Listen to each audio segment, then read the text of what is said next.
हरिओम प्रिय दर्शकों, यदि आपकी मीन राशि या मीन लग्न है तो इस वीडियो को बहुत ध्यान से देखिएगा, समझिएगा।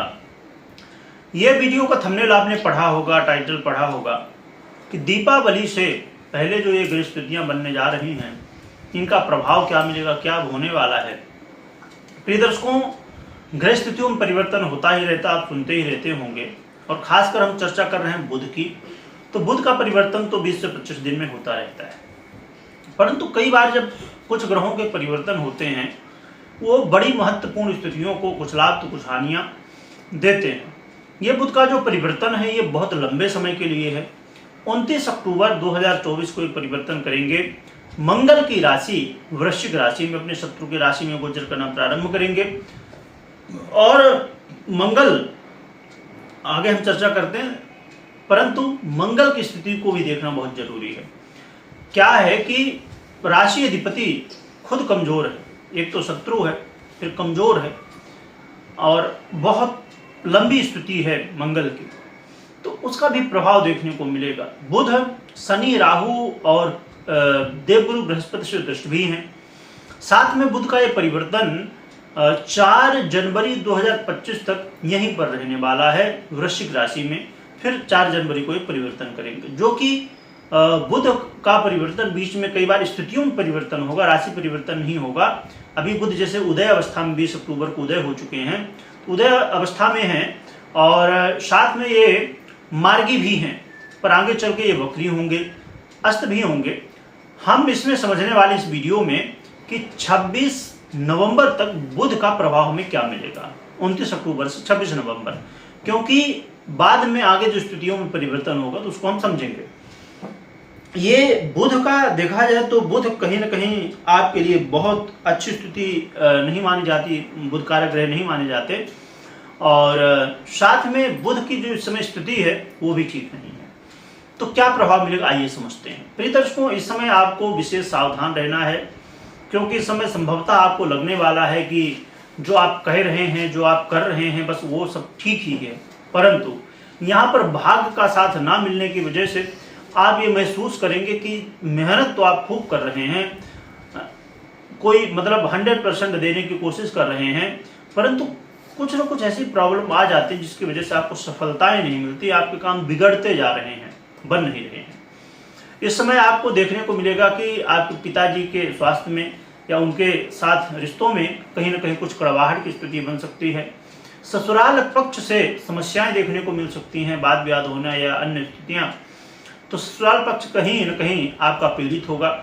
और साथ में आप यदि कोई समझिए कि आज के समय में तो हर दिन ये चीज़ें हैं, पर कोई महत्वपूर्ण स्थिति है जहाँ पर आप कंपटीशन में हैं, कहीं आप ऐसा काम कर रहे हैं जहाँ लीडरशिप का काम हो, तो यहाँ पर थोड़ा आपका मनोबल कमज़ोर होता हुआ दिखाई देगा। आपको थोड़ी असफलताएँ देखने को मिल सकती हैं। खेल कूद के क्षेत्र में है तो सावधान रहिए, जो कि मौका तो मिलने वाला। इस समय क्या है कि मौका बहुत सारे मिलेंगे, पर उसमें सफलताएं मिलने में थोड़ी समस्याएं हैं। छोटे भाई बंधुओं के साथ विशेष रूप से वाद विवाद होने की संभावनाएं इस समय। और आप ये भी देखने वाले हैं कि दाम्पत्य जीवन में भी कहीं कहीं इसका प्रभाव निगेटिव होने वाला है, जो कि व्यापारियों के लिए अच्छी स्थिति है।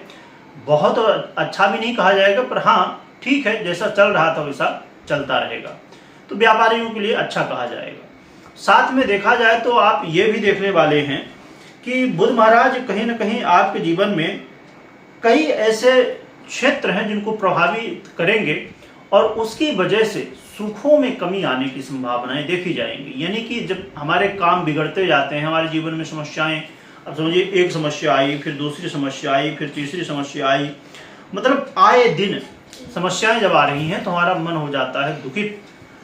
इसलिए इस समय कहीं ना कहीं सुखों में कमी आने वाली है।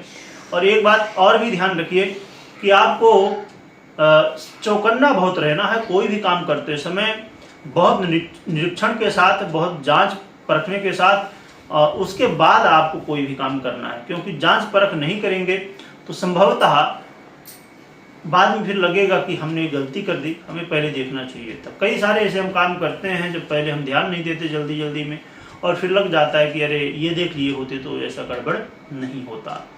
तो बुध का जो परिवर्तन है कहीं ना कहीं बहुत अच्छा तो नहीं दिख रहा है।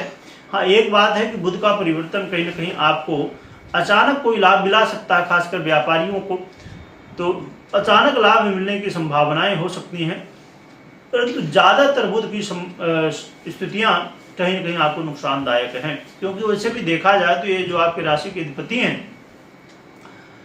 देवगुरु बृहस्पति, ये आपकी लग्न है मीन, तो वो अधिपति हैं, तो वो भी शत्रुता रखते हैं। तो थोड़ा सा समस्याएं हैं, पर ये जरूर है कि यहाँ पर यदि आप मेहनत करने वाले व्यक्ति हैं, यदि आप संघर्ष से डरते नहीं हैं, तो आप लाभ ले सकते हैं। क्योंकि बुध इस समय मौके बहुत सारे आपको देंगे, भले सफलता ना दे, तो यदि आप मेहनत करेंगे तो कहते हैं ना कि कर्म करने वाले व्यक्ति को भाग्य भी यदि खराब हो उसका तो सफलता प्राप्त कर लेता है, क्योंकि कर्म ही भाग्य है। तो इन चीजों का ध्यान रखिएगा, आपको निराश नहीं होना है, क्योंकि हमने देखा एक ग्रह की स्थिति, बाकी 8 ग्रह संभावनाएं आपको अच्छा फल दे रहे हो, आपकी कुंडली में अच्छी ग्रह स्थिति चल रही हो, तो हमें कभी भी निराश नहीं होना चाहिए, चाहे जो भी ग्रह स्थिति हो। हमें आशावादी हमेशा बने रहना चाहिए और कर्म करते रहना चाहिए। यदि आप 2 चीजों को नहीं छोड़ते हैं, एक तो आशा और दूसरा कर्म, तो जीवन में आप सफल हो सकते हैं। अब रही बात कि उपाय क्या करना चाहिए, तो उपाय के रूप में गौ माता की सेवा करिए, गौ माता को चारा खिलाइए, जो भी सेवा कर सकते हैं तो गौ माता की सेवा करिए। कई बार ऐसा होता है, कुछ ऐसे देश हैं जहाँ पर गौ माता नहीं प्राप्त होती, क्योंकि मेरी जब बात होती है तो बहुत सारे लोग कहते हैं कि वहाँ पर जो है तो कोई आसपास ऐसी स्थिति नहीं है, ना गौशाला है ना कोई रखता है। तो आप क्या कर सकते हैं फिर कि बहुत सारे ऐसे सेवा केंद्र हैं जहाँ पर गौ माता की सेवा की जाती है, तो वहाँ पर कुछ पैसा दे सकते हैं, तो जिससे आपके द्वारा जो है तो सेवा वहाँ पर हो सके। तो गौ माता की सेवा अवश्य करिए, इससे आपका कल्याण होगा। और रही बात कि आप कोई महत्वपूर्ण निर्णय ले रहे हैं, तो हमेशा की तरह मैं बता दूं कि अपनी जन्म कुंडली अवश्य चेक करिए। साथ में एक बात हमेशा ध्यान रखिए कि कभी भी कुछ भी हो जाए, हमें अपने इष्ट की आराधना से विमुख नहीं होना है। आज के समय में जैसे बहुत सारे आप उपाय देखते रहते हैं, बहुत सारे टोटके देखते रहते हैं टीवी में, मोबाइल में, परंतु वो कहीं ना कहीं हम तो ठीक है, उनको करना है तो करिए, पर उसमें कोई समस्या नहीं है। पर कुछ लोग क्या कर देते हैं कि भाई दूसरे की आराधना करने के चक्कर में अपने इष्ट की आराधना को भूल जाते हैं।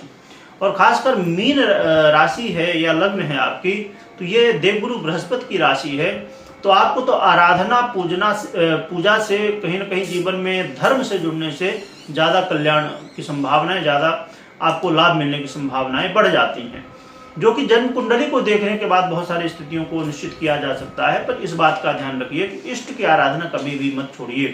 एक दर्शक थे तो उन्होंने कहा था कि ऐसा ऐसा, तो मैं बोला कि इसकी चर्चा भी यहाँ पर हम कर लेते हैं। कमेंट में जय गौ माता लिखिएगा, लिखने के साथ स्मरण करिएगा। वीडियो देखने के लिए बहुत बहुत धन्यवाद।